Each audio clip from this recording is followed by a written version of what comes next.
Yes, be ready. Start.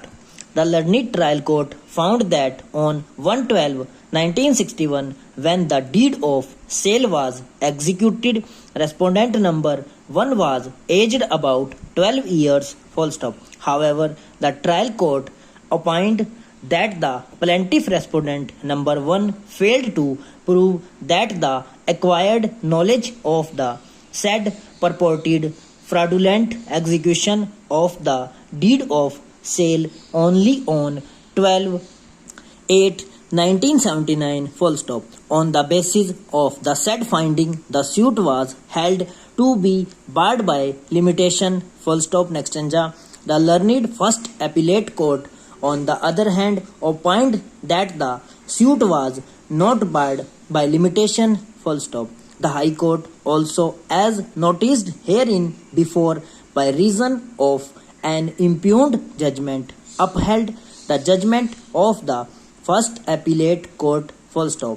Limitation is a statute of repose. Full stop. It ordinarily bars a remedy but does not extinguish a right. Full stop. The only exception of the said rule is to be ground in section 27 of the Limitation Act 1963, which provides that at the determination of the period prescribed thereby limited to any person for instituting a suit for possession of any property, his right to such property shall be extinguished. Full stop. Next stanza. An extinction of right as contemplated by the provisions of the Limitation Act prima facie would be attracted in all types of suits. Full stop. The schedule appended to the Limitation Act as prescribed by the articles provide that upon lapse of the prescribed period, the institution of a suit will be barred.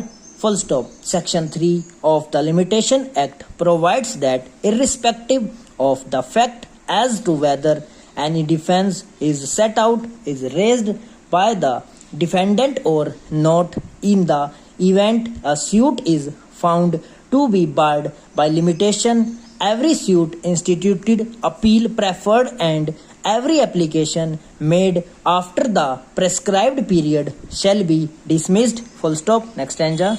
Article 59 of the Limitation Act applies specifically when a relief is claimed on the ground of fraud or mistake. Full stop.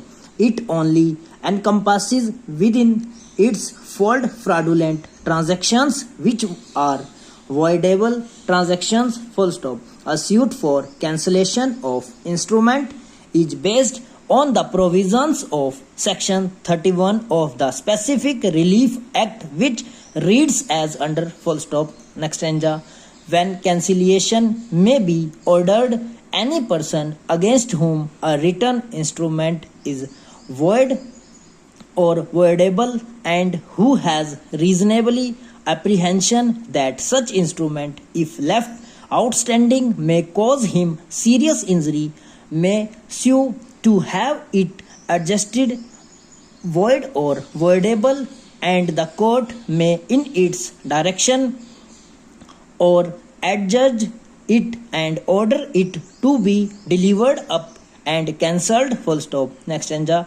If the instrument has been registered under the Indian Registration Act 1908, the court shall also send a copy of its decree to the officer in whose office the instrument has been so registered, and such officer shall note on the copy of the instrument contained in his books the fact of its cancellation.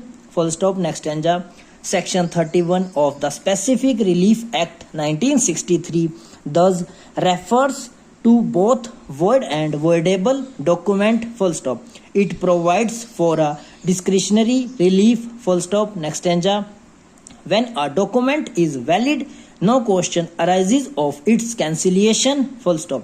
When a document is void, ab initio a decree for setting aside the same would not be necessary, as the same is non est in the eye of law as it would be a nullity, full stop. Once, however, a suit is filed by a plaintiff for cancellation of a transaction, it would be governed by Article 59, full stop.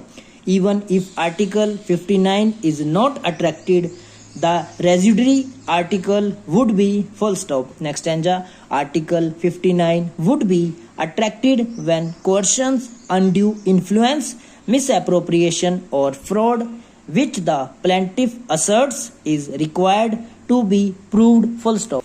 Article 59 would apply to the case of such instruments, full stop. It would therefore apply where a document is prima facie valid, full stop. It would not apply only to instruments which are presumptively invalid, full stop. Next stanza. It is not in dispute that by reason of Article 59 of the Limitation Act, the scope has been enlarged from old Article 91 of 1908 Act, full stop. By reason of Article 59, the provisions contained in Articles 19 and 114 of 1908 Act had been combined, full stop. Next stanza. If the plaintiff is in possession of a property, he may file a suit for declaration that the deed is not binding upon him, but if he is not in possession thereof, even under a void transaction, the right by way of adverse possession may be claimed, full stop. Thus, it is not correct to contend that the provisions of Limitation Act would have to application at all in the event the transaction is held to be void, full stop. Respondent number 1 has not alleged that fraudulent misrepresentation was made him as regards the character of the document, full stop. According to him, there had been a fraudulent misrepresentation as regards its contents, full stop. Next stanza. The legal position will be different if there is a fraudulent misrepresentation, not merely as to the contents of the document but as to its character, full stop. The authorities make a clear distinction between fraudulent misrepresentation as to the character of document and fraudulent misrepresentation as to the contents thereof, full stop. With reference to the former, it has been held that the transaction is void, while in the case of the latter, it is merely voidable, full stop, and over.